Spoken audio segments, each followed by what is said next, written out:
Всем большой привет, дорогие мои зрители! Сегодня я предлагаю приготовить простой и вкусный салат, который называется Днистер. Мне понадобится 250 граммов капусты. Можно брать вот такую молодую белокочанную капусту или же пекинскую капусту.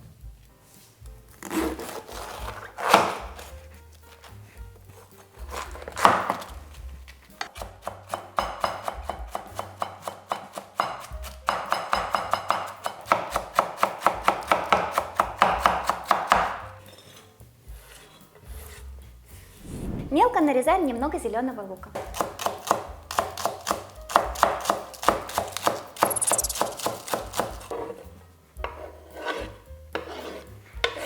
Следующий ингредиент — это укроп.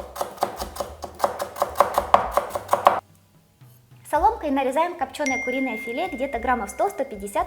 Вместо куриного филе можно использовать обычную копченую колбасу.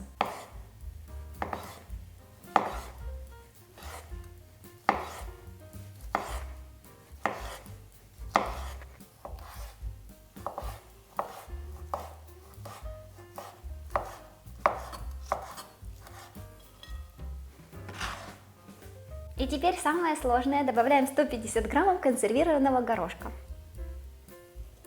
И теперь самый полезный ингредиент — это майонез. Можно домашний, можно магазинный, по вкусу количество. Перемешиваем.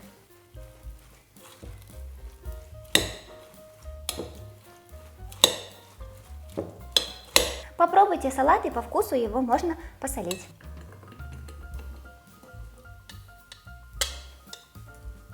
Пробуем.